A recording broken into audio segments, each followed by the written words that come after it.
You're listening to the Power Agent Blogcast, empowering agents to elevate their business to the next level. Challenges are just a guide, leading you, don't run and hide. You've got the heart, you've got the drive, feel it pound, you're alive, Power Agent. You know, there's a moment in, I think, every leadership journey, a specific and sometimes pretty unnerving moment. It's where the ground beneath your business just starts to feel fundamentally different. You look down at the map you've been using, the blueprint that brought all that past success, and you realize that old map just stopped working.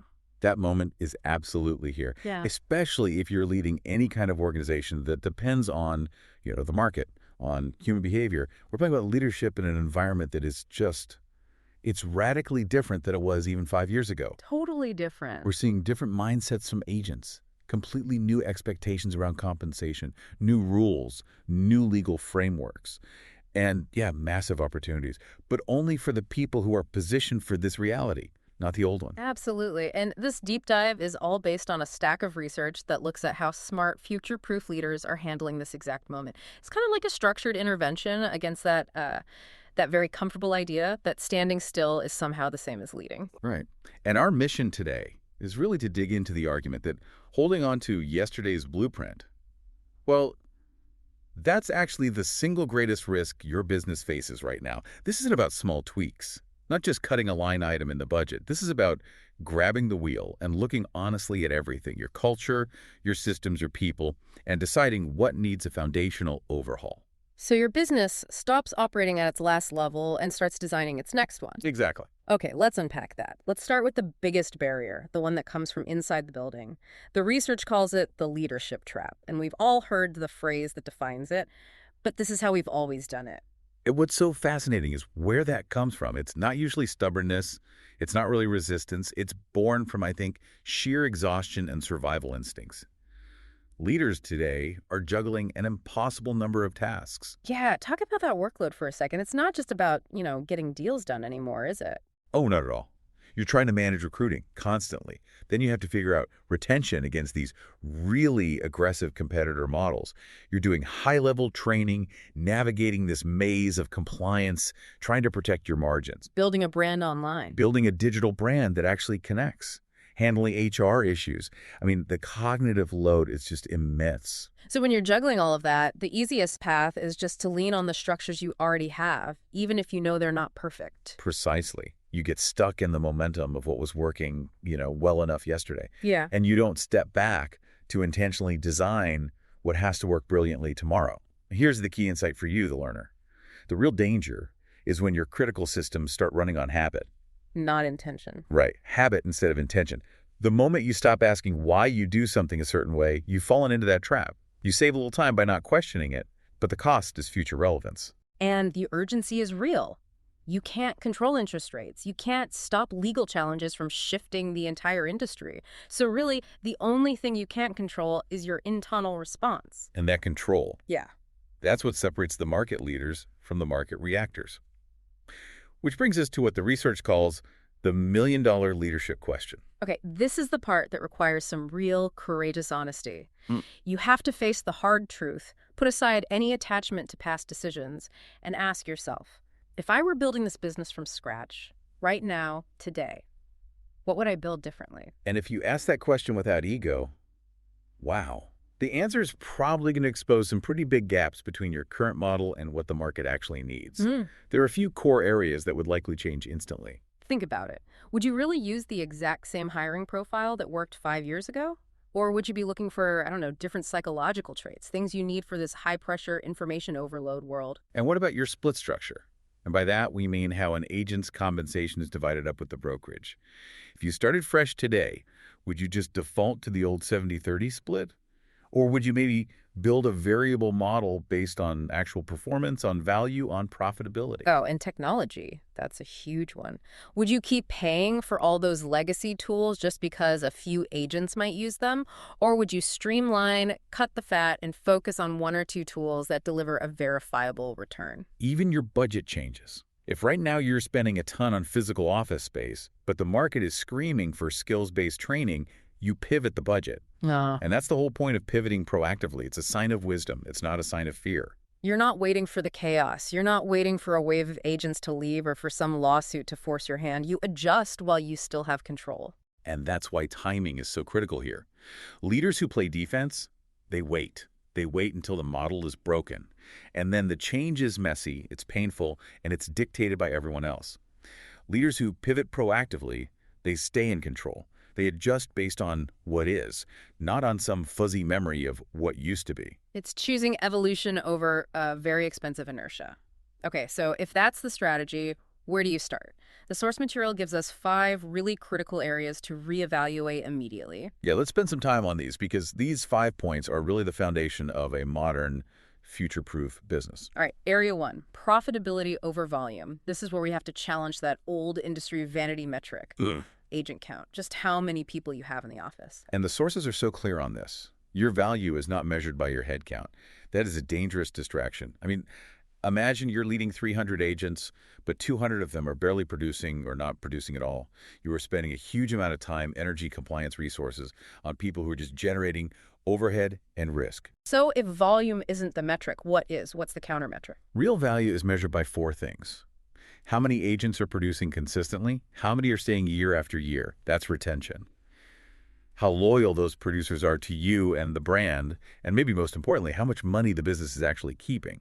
It's a call to move away from bragging rights about volume and toward just verifiable financial health. Okay, area 2 gets a little uncomfortable. It's Yeah. your real value proposition. This goes right to the heart of agent loyalty. Right. And the big question is this. If you, the leader, could put yourself in the shoes of an agent, a new one, a mid-career one, a top producer, and you walked into your own office today, would you join? And would you join? Because the value you offer is just undeniable. Wait a second. If that's true, why are we seeing so many agents jumping to these models with 100% splits or aggressive revenue sharing? Isn't that proof it's just about the commission split? That's a fantastic question, and it's what the research just cuts right through. The split is often the justification for leaving. It's not the root cause. Agents rarely leave only because of splits. They leave because the value doesn't seem equal to the cost. Exactly. The perceived value doesn't feel equal to the cost.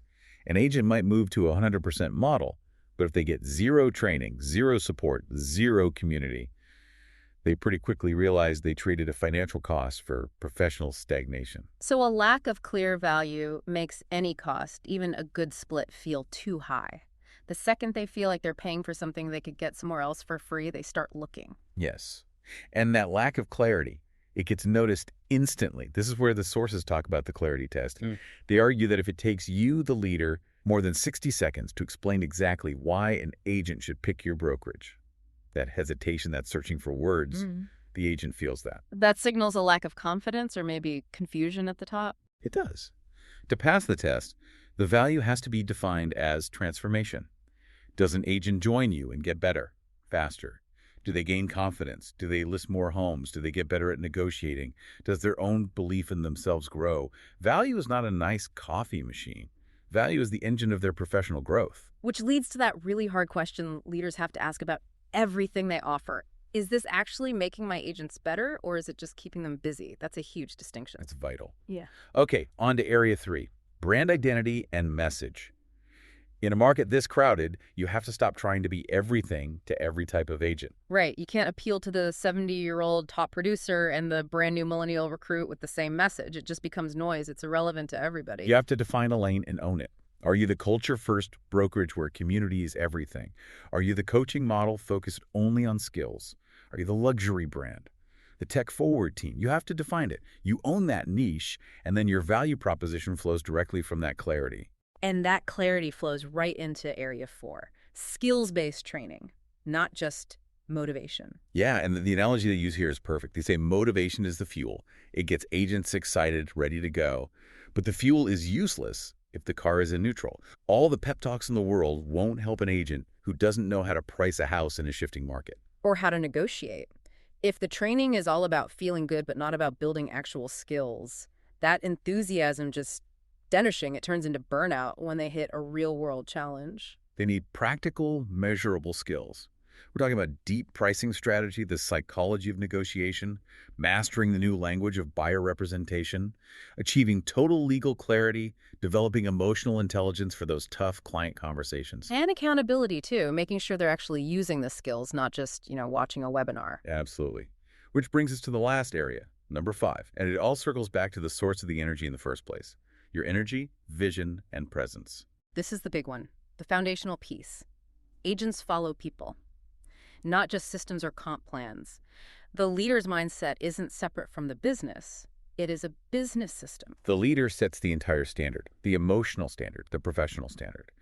When a leader is calm, focused, transparent, confident, agents absorb that stability. They rise to meet it. But if a leader is visibly exhausted, resentful of the market, just bracing for the next bad thing, agents feel that instability immediately. And when they feel that instability from the top, they start looking for lifeboats, which means looking for another brokerage or just leaving the business. So the leader has to see that their presence, the clarity of their vision, the consistency of their energy, that is the ultimate retention tool. It proves that commitment we talked about. That's a really powerful idea to zoom out on. That pivoting doesn't mean you were wrong before. It means you're still committed to the future. Commitment demands adaptation. And you see this everywhere. Look at brands like Netflix or Apple or Slack. They pivoted. Even inside the industry, you see big firms like KW or EXP. They've changed their models to stay relevant. They didn't change because they were failing. They changed because they were paying attention. They evolved before they had to. So what does this all mean for you, the leader listening to this right now? It means this is the leadership moment. You can't wait for things to calm down. You can't wait for the next rate shift or for lawsuits to settle. The perfect time to change doesn't exist. Leadership is about rising above that noise and pivoting with purpose right now. Because the ultimate measure isn't your agent count. It's building a place where an agent can honestly say, I became a better agent here. I made more money here because of the leadership. That's the real definition of a successful, future-proof business. That transformation, that commitment to helping agents thrive, not just survive. It all starts with the leader being willing to look at the things that have become sacred and ask if they still serve the mission. So we'll leave you with this final thought to chew on. If leaders have to be willing to redesign parts of their business to stay ahead, what specific structure or habit in your professional world? Whether it's how you recruit or train or spend money, what's one thing that's running purely on comfortable habit instead of intentional, forward-looking design? And what would it take for you to be the first person to stand up and propose changing it?